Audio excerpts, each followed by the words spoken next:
ways to extend your Epicor ERP to impact supply chain. Beautiful. All right, I'll mute myself and you're off and rocking, Daren. Perfect. Turn on my camera here, and I think Kris and I are going to co-present this. Brett, did you start the recording? Yeah, okay. All right. Kris, are you ready as well? I believe so. Here we are.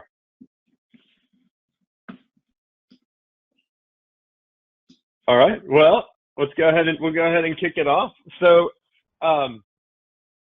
thank you all for having us. Calvin, Fred, thank you for the invite. We're very excited to be able to present what we're going to walk through today. We're going to go through a couple of supply chain issues, kind of what we're seeing today. Then we're going to discuss how you can extend Epicor to help supply chain. Then, at the very end, we're going to kind of briefly talk about SourceDay and what SourceDay does to help with some of these issues. Then finish up with, we have a Kahoot at the end. So there will be a $50 prize to the winner. So what we'll do at the end, just see who was paying attention, and we'll have a $50 prize to the winner of the Kahoot. If you don't know what that is, or that word scares you, don't be afraid. We will explain as we get to the end. It's just a fun way to use your phone or your computer to answer a couple questions. So yeah, let's get started. And then Fred, feel free to interrupt us at any time. I know you will. We're happy to answer questions real time, or we can take them all at the end, whatever matters. So here is Daren and myself. Daren, I'll kind of let you introduce yourself since you have a much more impressive background. Yeah, definitely. I think we don't look like those pictures anymore, but if you click the QR code, you get to our latest LinkedIn. But I'm Daren Zakwarhady. I'm part of our solution consulting team at SourceDay. A little quick thing about myself. I live in Pittsburgh, Pennsylvania. I started in steel manufacturing. I worked in steel mills. I worked in purchasing. I worked in AP. And then out of the steel industry, I actually got into software, and I worked for a small little company called SAP for about 11 years. And I focused on source to pay transformation. So anything from purchasing to AP, I've seen a lot across the Midwest and across the US and globally. So happy to present today alongside with Kris. Yeah, absolutely. And then I come from Epicor ISV land. I've worked for a number of different ISVs and have been working with Epicor customers for just about a decade now.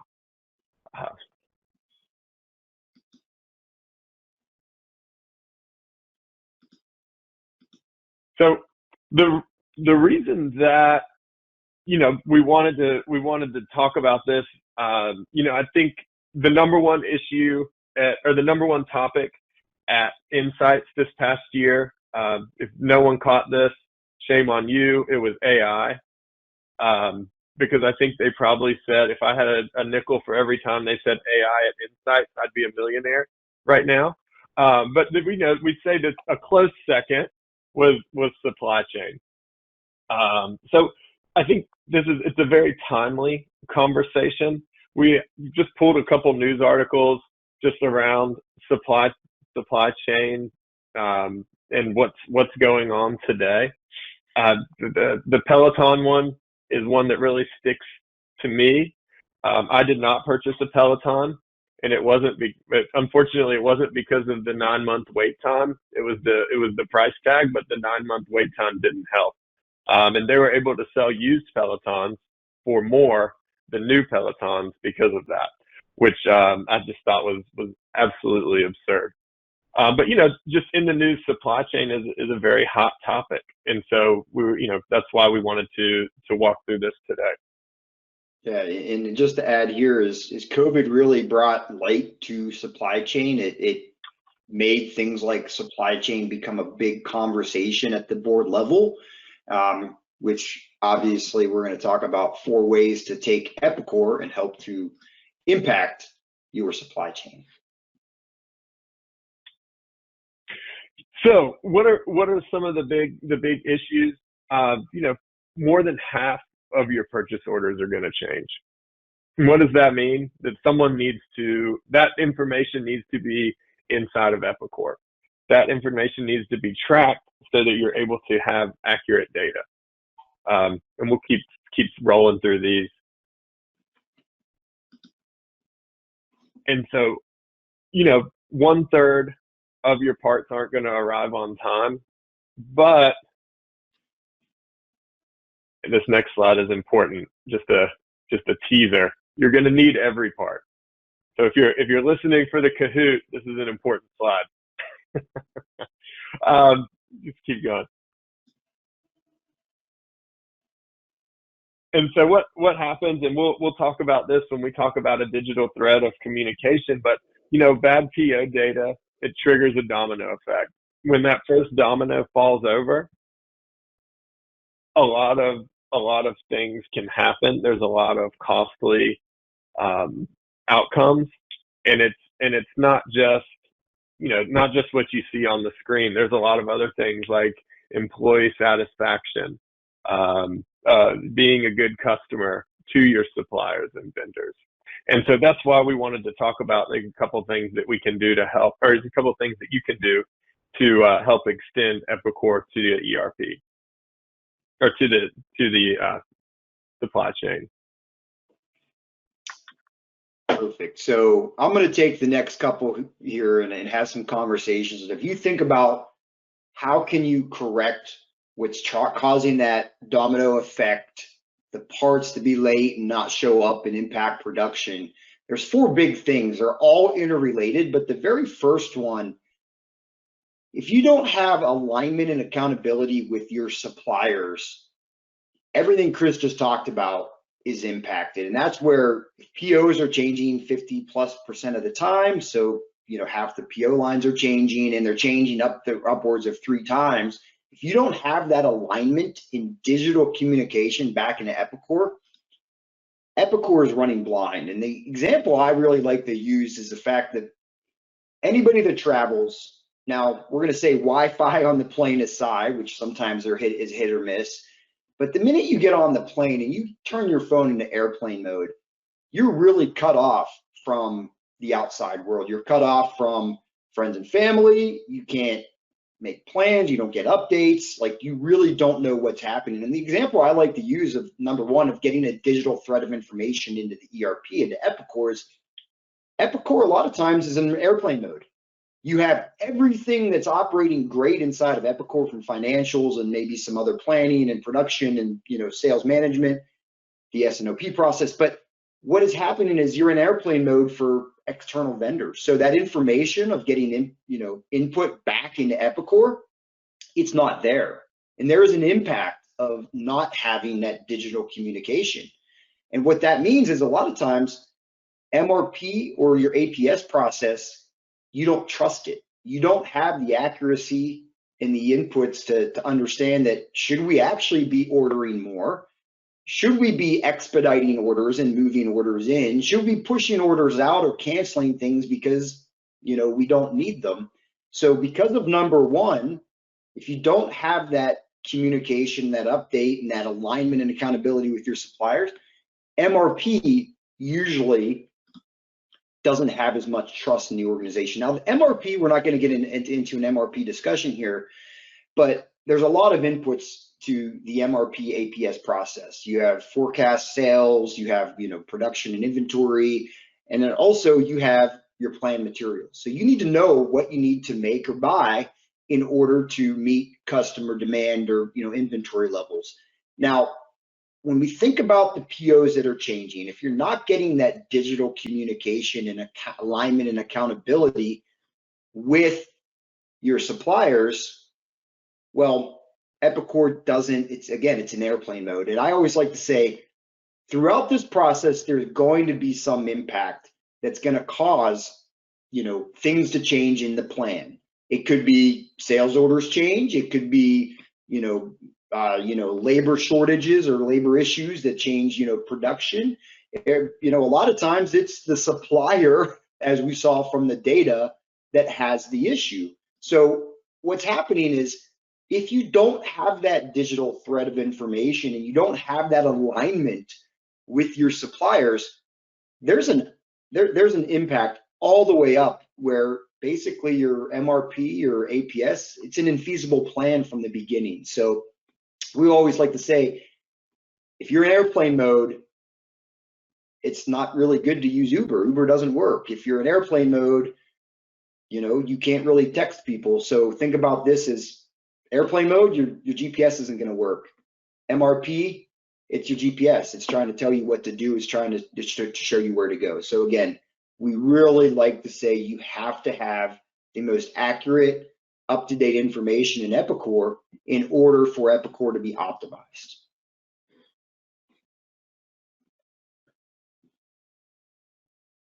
Kris, turn on you for number 3. Yeah. So the next piece is the analytics. So it's what's beyond what you see in your ERP.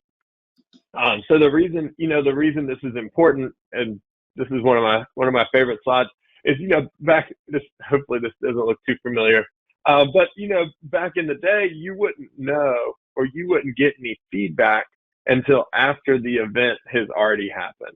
So I know with my kids, we get progress reports along the way, throughout the year. We get the test scores back. And so the report card never comes as a surprise, or the output never really comes as a big surprise. So having that communication back and forth, it's never, it's never a shock when you get the output, as it would be if you didn't have that communication. Just like this report card, this is all you used to get. You would get a report card at the end of the year, and maybe that B+ in English, got in a little bit of trouble for that one. So that's what we're trying to help, with that through a digital thread, trying to help eliminate. And Daren, I know this one hits close to home for you too.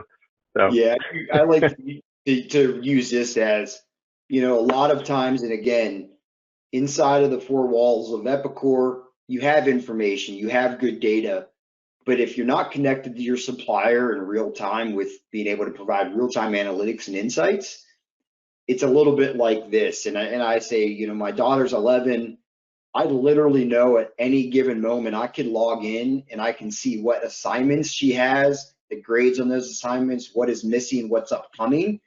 And that's what you want to have with your suppliers, right? You want to have a digital communication with them so they know at any point how they're performing. And the flip side, they might want to know how you're performing as well, because it's not just a one-sided equation here.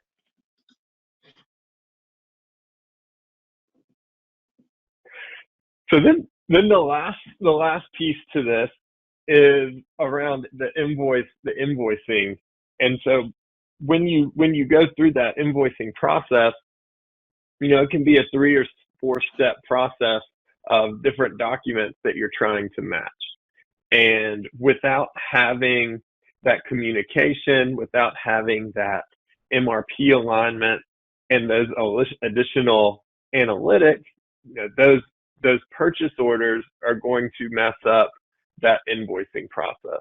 So by not having those clean purchase orders, you're not going to have those clean invoices. And so what we've seen just from being able to have clean purchase orders, from roughly 20 to 30% match rate, which we're hearing all day from various AP vendors, to now we have companies that are focused on getting those purchase orders right, and they're seeing upwards of 90-94% match rate. And what I want to add on to this one is, when you think about the organization, a lot of initiatives are around finance. How can we take and eliminate paper, and how can we help digitize the paper process? Well, we look at it a little bit different to say, where is the actual problem coming from? We all want to get rid of paper, but if you're taking inaccurate PO information because the price, the dates, and the price and the quantities weren't correct to begin with, you're just basically digitizing junky or bad data, and you still have resolutions and exceptions that you have to fix. So we always think about it as if you can get that number one, which is that digital thread of alignment and accountability with your suppliers, the PO is accurate. You know the price and the quantity has been accurate since you've been communicating and collaborating. That really makes the invoicing side of the world and any solution that you use for invoicing much more efficient and effective. So you don't want to put in a tool just to digitize and just pass dirty data around. So what is the root cause? We want to try and fix that, which a lot of times in manufacturing, it's that PO. And the majority of your invoices would probably be PO backed invoices.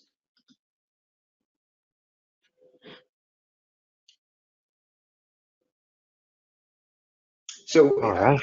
Kris is going to talk a little bit about who SourceDay is. So why we like to start with the 4 ways of how to extend Epicor. It doesn't necessarily have to be SourceDay, right? There's different options and opportunities to use things to fine tune this.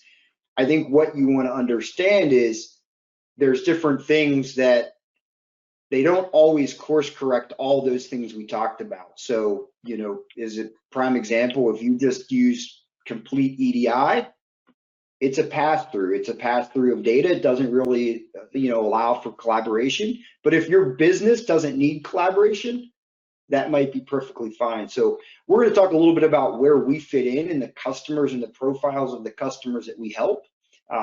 But Kris, I wanted to just make that statement that, again, we like to think about how can you fix the 4 ways to extend Epicor. There's definitely a lot of different avenues you could explore. Yeah, absolutely. And go ahead. So who, real high level, who is SourceDay? We are not, that's not Vespa. That is a, Segway. What is that? Segway. That's right. I see the kids driving them all up and down the street.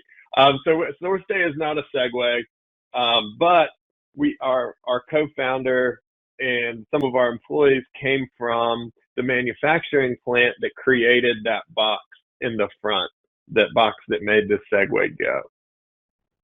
So if that looks like anything you guys, the people on this call do or build, this is exactly why SourceDay came to fruition. We started there. They missed a 0.5% part, which really messed up the supply chain for a little while, made some people upset. And then they sat down and said, how can we make sure that this never happens again?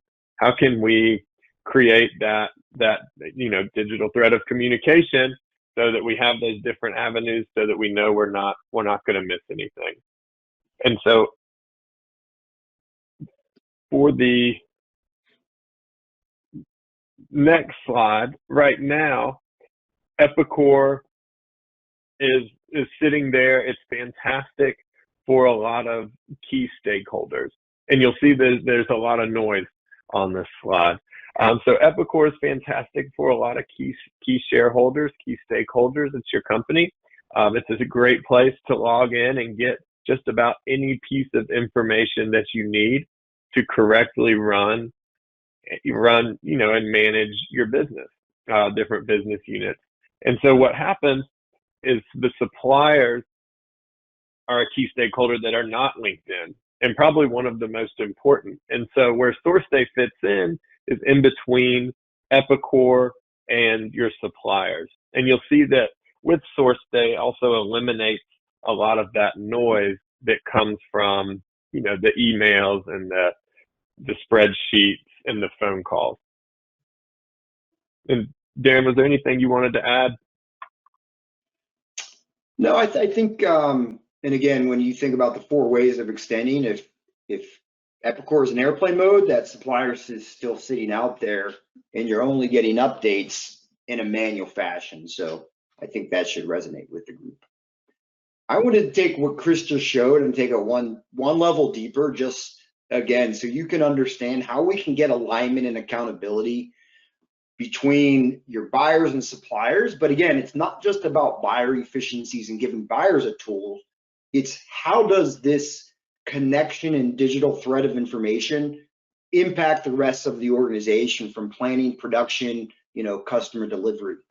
First thing, we don't replicate your PO, creation process. That still remains the same in Epicor. So how you release POs, that remains the same. But the difference is, instead of sending a PDF invoice to a supplier and hoping to get confirmation and then clicking a little check mark box at the header field in the PO saying confirmed, acknowledged, we can help automate that process in what I call the confirm. We want to make sure that you do get the dates, the quantities, and prices confirmed with your suppliers. Now, as we mentioned, there are changes, right? There's going to be things that happen.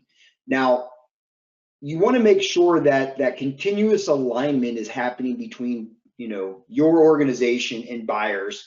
But what we want to make sure is Epicor has a reflection of that. First thing, the supplier can make a change to a date, quantity, or price. Now, if a supplier does that, we don't want to automatically update Epicor because, first of all, is the price, is it actually the suppliers erroneously trying to increase the price on you, or are they trying to change a date and that date doesn't make sense, or are they trying to, give you a new delivery schedule and that delivery schedule is going to impact you? So buyers can look now, instead of just tactically managing things, they can look at that proposed change from a supplier at the line level, and then if they say yes, let's accept it, we immediately in real time update the line level of that PO in Epicor. Again, this is not airplane mode. This is digitally communicating with Epicor, getting alignment and accountability with you and your suppliers. Now, the flip side is, what if your organization is trying to make changes? And that happens, right? It's just not always a supplier. We can actually take the MRP exceptions out of Epicor, and we can let your buyers manage move-ins, move-outs, cancels in a very easy, workbench to say, we want to propose a change to a supplier now. That's the flip side of it is, does your supplier now, are they able to pull in dates, push out dates? Are they still within the window where you can cancel an order? The point is, if your supplier gets a handshake now, there's alignment, there's accountability, we can update Epicor with those new dates, quantity, and prices. And the key here again, if you think about MRP running, MRP needs to have the most accurate information to make the most accurate output. So that is where we're thinking about getting alignment and alignment and accountability with your suppliers. The other side of this is, we don't want to have to manually, manage an open order report, see what's coming due, reach out to the supplier and try and get reconfirmations. Let's automate a lot of that process for your organization to where, let's set a radar period to say 30 days before the due date, let's make sure the supplier is really okay with this and things haven't shifted. So getting reconfirmation and doing a final confirmation helps to prevent that late issue, and basically is giving you a proactive measure. So again, we want to make sure alignment is done throughout the PO life cycle. And then as things are ready to be shipped, as they are shipped, you want to make sure that your organization has those insights too, because that can help plan with the receiving. You can make sure you have staff and space for what's coming inbound. You don't want things just to show up at the dock and be like, oh, we didn't expect this for another 3 days. We now need to figure out what to do with it. So this is at a detailed level how to achieve the digital thread of information between you and your suppliers. Now, I'm going to take a moment and just show you what it looks like inside of SourceDay to paint the vision. Again, show you how you can take Epicor out of airplane mode and impact those 4 things that we talked about. Now, a couple things that I will highlight from a SourceDay standpoint.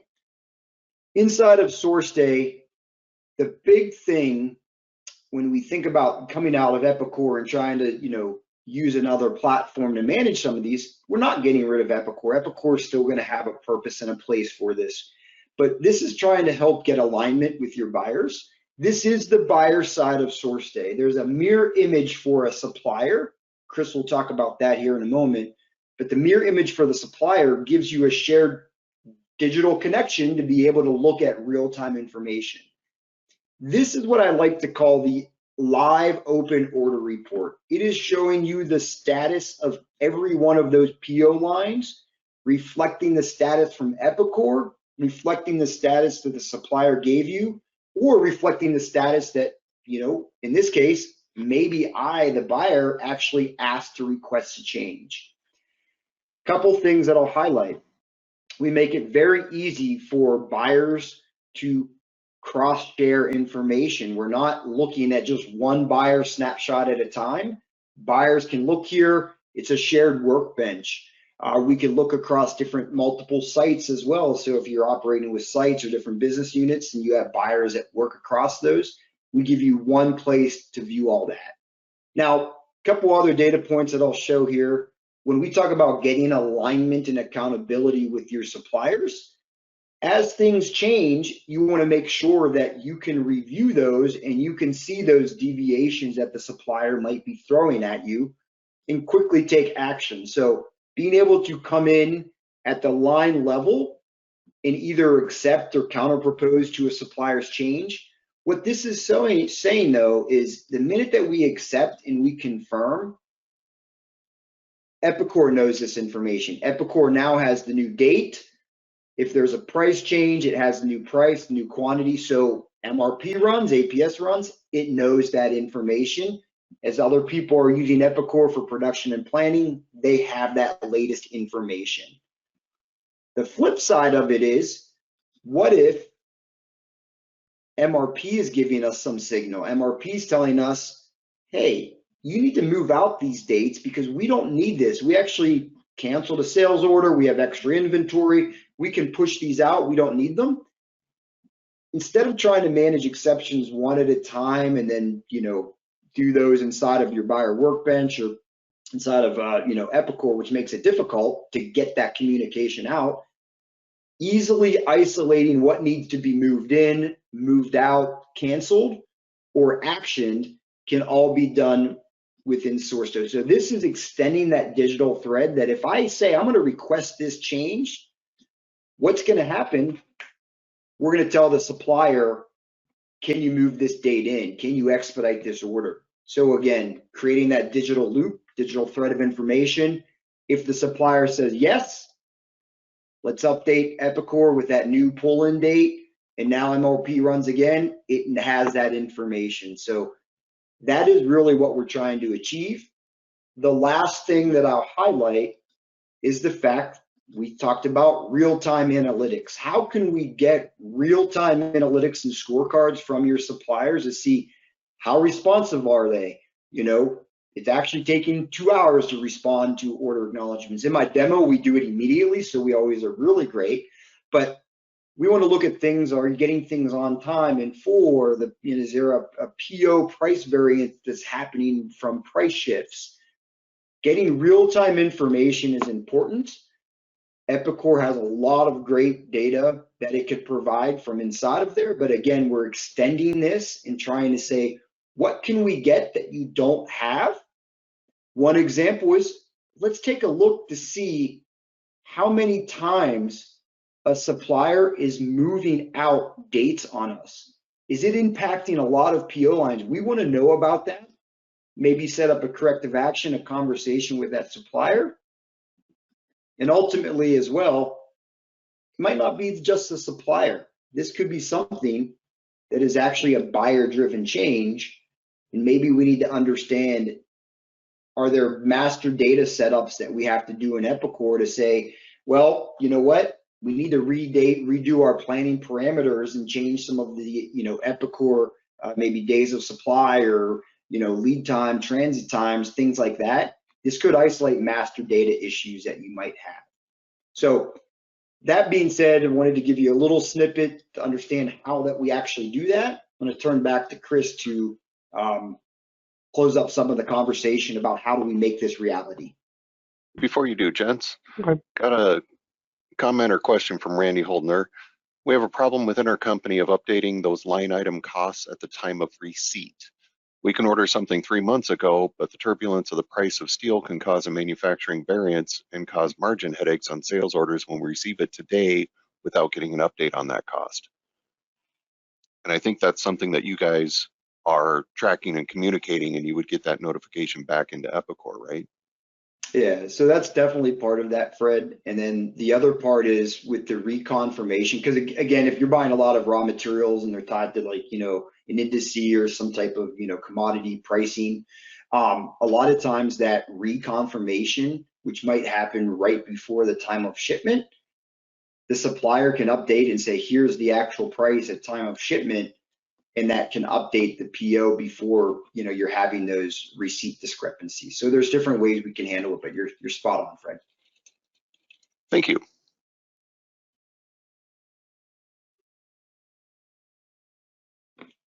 Fred, was there anything else? So far, that's the only question we've got in there. So anybody, if you've got other questions or Right. things that you aren't sure about for SourceDay, go ahead and type them into that questions area, and I'll pass them on to the folks here. Yeah, absolutely. So, when we look at the effects of having that, not necessarily just SourceDay, but you look at the effects of having that digital thread of communication. You look at the effects of having that good data put into MRP and being able to track that information real time. Some of the things that we're seeing is that you're increasing your on-time delivery by over a third, and that one, that's pretty big. And it's crazy because we'll talk with companies that automate this process, and then they have their suppliers that adopt the process, and they have their suppliers that won't adopt the process. And the suppliers that are adopting are seeing a 35% increase in on-time deliveries. Then, we're also helping to reduce the on-hand inventory because you're able to track that information. When inventory is coming in, and companies are able to trust what they have in their MRP or what they have inside of Epicor, that they're not having to have that safety stock like they did at one point. I call it the toilet paper crisis. I think we may still have toilet paper hidden in our shed because that's one thing you want to make sure you have on hand. Others, is around saving time for the buying team and saving time for AP. There's always a list of tasks that your accounts payable team and that your buying team are set to accomplish. Very rare have we ever talked to people whose sole responsibility is only buying. There's usually a bunch of other tasks associated with that, and it's a bunch of other things that cause undue stress and that they're not able to get to, and maybe they're working overtime or additional hours. So by having that automation in, you're able to reduce that time. And we're helping with the customer base as well. So the companies that you're selling to, now they know, hey, these parts are going to be late. I might not be getting this on time. And you're knowing that earlier in the process, as opposed to finding out when the day of or a few days after you were already expecting to have it. So, by having these automations in place and having better processes, able to create better customer relationships and communication. Daren, was there anything you wanted to touch on? No, I think Again, guys, got a couple more here. Okay. Supplier adoption seems to be a hurdle here. What are tactics for getting suppliers on board? Yeah, I can. Great. Yeah. So Kris is going to talk about this, but a couple things I always say, because I've lived the portal world for a number of years. If you can't get your suppliers to use it, there's no point in using it. So a couple things. One, you need no cost for the supplier. You need to make sure the supplier can come in, they're not getting charged to use this new technology. The other thing is you need supplier optionality. So I'll say, Daren, I will say this is one to pay attention to for a little later in the presentation. So no cost to suppliers. That was a big one. And then Daren, I'll let you continue. But I was just throwing out a little tidbit. Yeah. So the other thing is supplier optionality. you know, you need to make it, you're going to have a different supplier level sophistication. You're going to have some supplier, mom, pop, brother, sister shop that they get a PDF today, they get email, they don't know software that well. You need a way that they could just interact in an email. Maybe they have a very simple web UI to come in to just click one button. 2-button click, they've acknowledged. 2-button click, they've accepted a change. Easy from that standpoint, but also you have larger, more sophisticated suppliers that might want to do Excel bulk import export load. You might have other suppliers that want EDI connectivity. So supplier optionality helps to drive that. And then the last one I would say is you don't want to have supplier adoption training, you know, success sitting on your shoulders. It needs to be a three-legged stool approach where your organization has some of the strategy, the relationship with the supplier. They're telling the supplier why. Somebody like SourceDay is actually taking on that training adoption, monitoring of supplier usage, help tickets, technical things like that. So your buyers aren't doing that. So that's the one side. And then you also need to have suppliers that are willing and able to, understand how to, how this helps improve their world as well. So again, I threw a couple different avenues. I think they all need to work cohesively together, but you need something that definitely gives the supplier options, the ways that they need to be able to come in and consume the technology. And then I've got one more from Dave Miller. Does SourceDay have a requisition process? We're looking for employees to submit requests for supervisor approval, then if approved, sent to purchasing. And if you covered that and he missed it, he'll research it online, he says. No, it's a great thing. We don't do anything with requisition or PO creation. That would still be done in an ERP or in like a P2P system. We are only taking things that are approved and the PO is actually ready to be released. That is when we come into play. So great question, but that is not that's not where we play. All right, thank you, gentlemen. That's all the questions I got so far. Yeah, and then to just comment on that answer just a little more. No, we don't have approvals for PO creation, but we do have approvals for changes.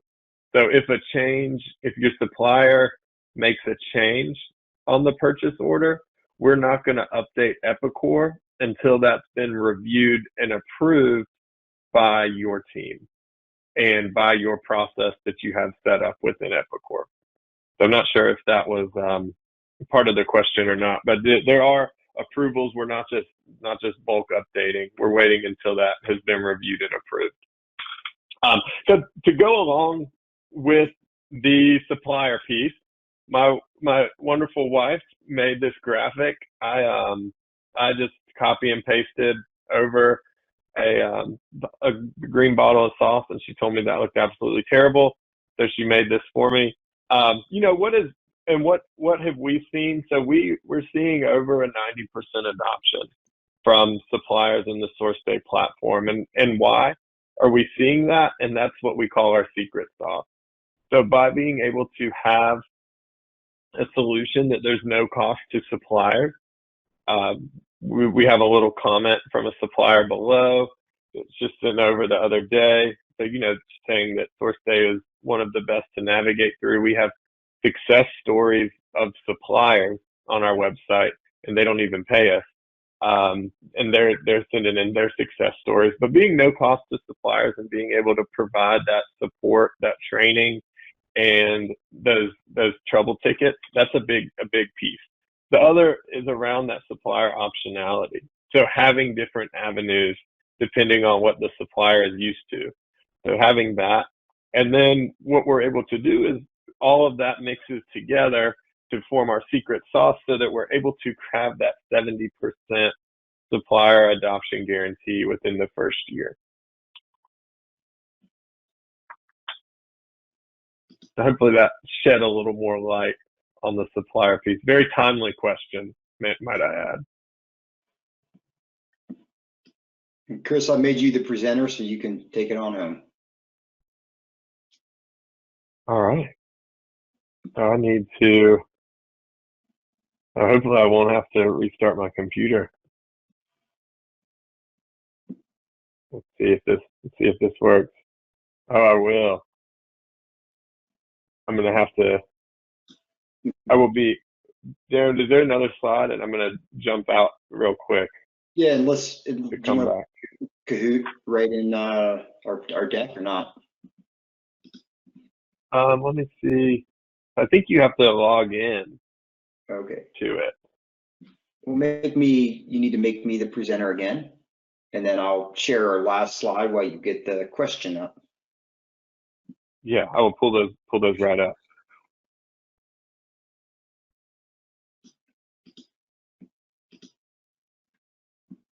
All right.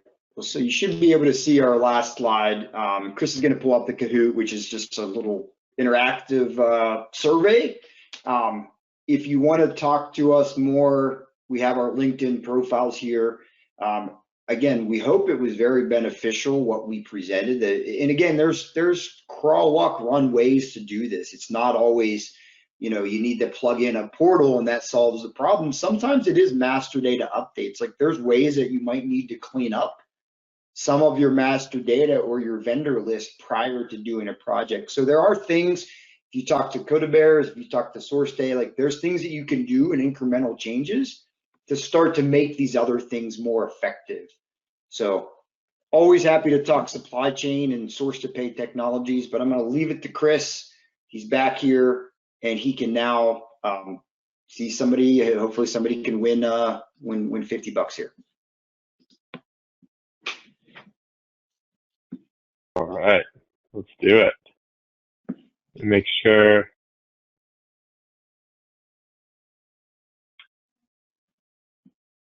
All right.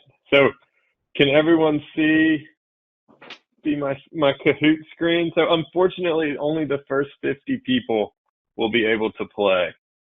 So, if you don't want to win $50, then feel free to stay out. But if you want a chance to win, the first 50 people can come in, and I'll give it a minute or two to load. We got another question in from Matt Heck. Any plans to offer a FedRAMP version of the platform? Fred, we can't hear you, buddy. It would help if my microphone were next to my mouth, huh? There we go. From Matt Who Heck, wants that? any plans to offer a FedRAMP version of the platform, or if not FedRAMP, at least a version hosted in a FedRAMP compliant cloud? Yeah, so I would say it is a target of SourceDay's. 2023 is when we were going to push a little bit harder on going to, getting a version of GovCloud and doing some of the other certifications. Economy has softened a little bit, so we've course corrected on a couple of things. So definitely something in our radar. Hopefully 2024 we start that process. So we do have, just to say this, if you require FedRAMP or GovCloud, the flip side is we do have customers that have ITAR restrictions, but we can also do some things in SourceDay to still allow for PO collaboration while turning off document sharing. So we do have some aerospace and defense customers today. So happy to have more conversation, but if FedRAMP or some of those other things are a requirement, that could be something that could prevent us at the moment. Thanks, Daren. Trying to get that all typed in here for Matt. There we go.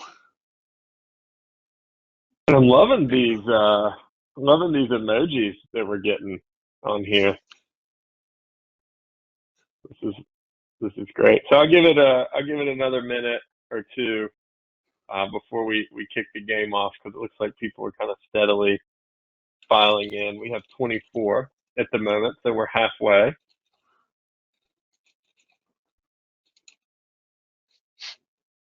Any other questions for the gentleman while we still got them and we're waiting for folks to get signed into Kahoot here? Just get them typed into the questions area.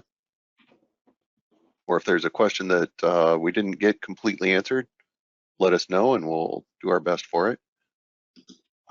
As well, in case you weren't in earlier. If you've got questions for Stump the Chump, just go ahead and type those into the questions area as well, and we'll get those added into this afternoon session. Oh, perfect. Well, just like, you know, your bag of popcorn starts to slow down towards the end, I feel like we've probably gotten just about everyone in. So I'm going to go ahead and start the game. I think you have about 20 seconds to answer. And what will happen is it'll be a multiple choice, and you check the symbol and or color that corresponds with the answer. So I will go ahead and oh, it looks like we just lost somebody. I don't know if they're trying to come back. All right, so we will go ahead and start.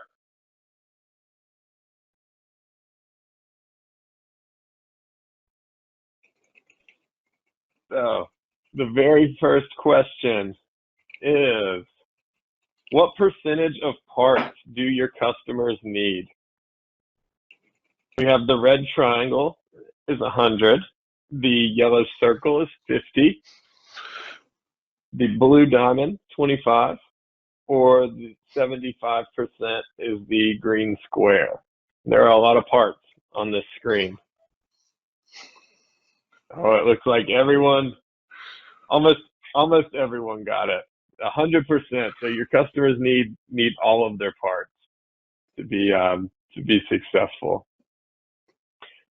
And we'll see who's racking up. We got T with the football helmet, very well protected, followed closely by Mike C, who looks like they're maybe a skiing elk or moose. So how can you extend Epicor ERP to supply chain? We have a digital thread of information, additional phone calls. You can hire 3 new buyers, or switch back to using Excel as an ERP. Yeah, nice. All right. Oh, that one was too easy. Everyone got it. Let's see how quickly they got it. Oh wow, Zippy. It's a very fitting name, Zippy. Very fitting name for being so quick. So we got 3 more questions here. Number 3, what percentage of purchase orders changed? A, 100. The blue diamond, 25. Yellow circle's 50.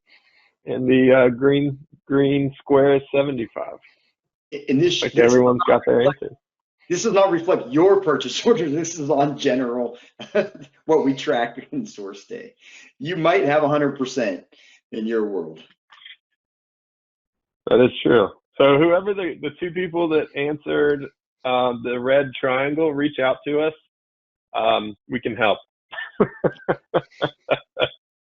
But the correct doing the air quotes is 50%. And we'll see. Oh, Kevin M is on fire.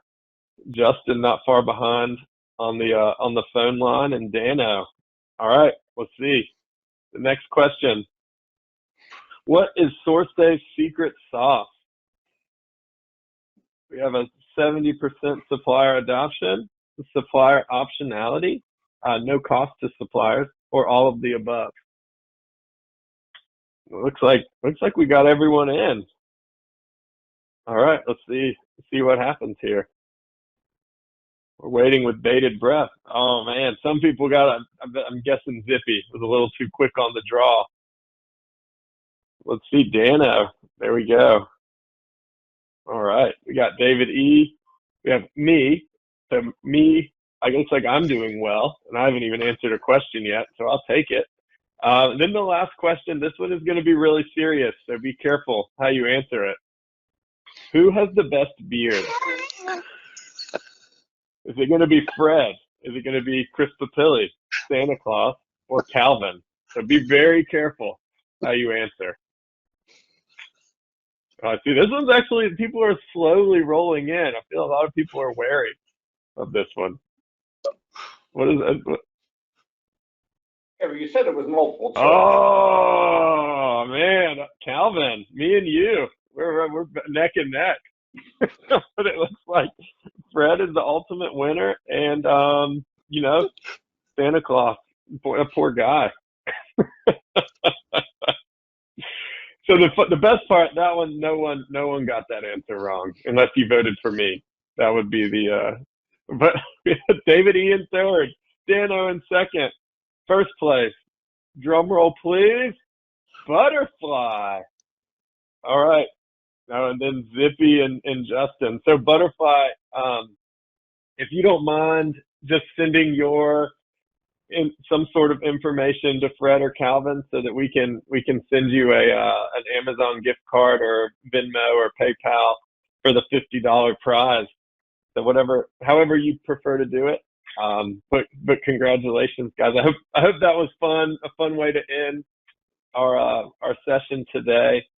And then if you have any other questions or anything, feel free to reach out to Fred and team there at Coda Bears. And I've got who Butterfly was, so I'll get that over to you, Kris. So congratulations, Okay. Heather Hahn. Woohoo! And then I just wanted to leave this one up just so we could see, there's 4 people that declined to answer, if that makes you feel any better, guys. So, all right. Well, thank you all. I'm going to stop my share, and I will. It was a pleasure. Thank you. Awesome. Thank you, gents. Any other questions for them while we got them online? They may or may not. I know you guys had another meeting when Stump the Chump's going on, so I want to give people a chance if they've got questions now. Otherwise, if you do have questions later, I'm happy to forward them over to Daren and Kris so that they can respond back to you. If you do think of something when they're not online, that's totally fine too. We can handle that. I'll hang out for a little bit here. Otherwise, as we said, go ahead, Kris. You had something? Oh yeah, I'll hang out for a few more minutes as well. Okay. As always, if you've got questions for Stump the Chump, go ahead and put them into the chat window. We'll get those answered. If anybody's wondering, yes, this session will be recorded. Not only this session, the whole meeting's going to be recorded. We'll get that out on the YouTube channel here. I also send the minutes out, so if you registered for the meeting, you'll be getting the minutes. Whether you attended the meeting or not, you'll be getting those. I do have a question from Matt Hack. Where is the platform currently hosted? You mentioned ITAR. Are all persons with access U.S. citizens or U.S. persons? So I guess we got a couple questions there. Where is it hosted? Yeah. And then access. No, I can talk about that. So we do not pass any ITAR data through SourceDay. So we are hosted on AWS in the United States, but the way that I describe it is if you send out a purchase order to a supplier via email today, then we can handle that. In order to make sure that we don't have any issues with ITAR, we have to turn off all of our document sharing capabilities that would prevent anybody from passing up an ITAR related document. So again, if you send out emails to supplier or email PO PDFs today to suppliers, we can support that. If you use a secure document sharing thing or emails go through a secure server, then we probably shouldn't talk because we would not want to pass anything ITAR related through SourceDay. And then the second part of that is, are all persons with access U.S. citizens or U.S. persons? That would not be the case because again, we are not ITAR certified. We just have a way to be able to handle the purchase orders. They cannot have any ITAR specific information on them though. Okay. Hopefully that answers the question. Just remember, ask yourself, how do you send a PO out today? If it's via email, then we can talk. Okay. Matt, if that doesn't, let us know and we'll get that. We'll get some more answers. Or if you want to raise your hand, if I could unmute you if you want to have a discussion too. Trying to find Matt just in case. Matt, you should be here alphabetically, but sometimes I can't find the frickin' alphabet. There we go. He has himself muted. All right, Matt, you should be unmuted if you want to. If you've got more questions, Matt. There you go. Yep.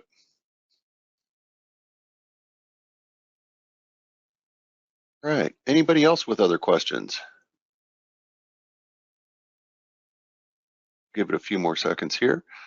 As always, thank you, gentlemen. We appreciate you helping out the user group and talking about ways to solve the supply chain issues that I know have become a problem for everybody over the past few years. Hopefully we're getting to where we can handle those better. Even though the issues still exist, maybe we can handle them better to keep everybody going. All right, if we're not seeing any more questions, our next presentation is at 10:30, and that'll be Priyanka doing kinetic dashboards.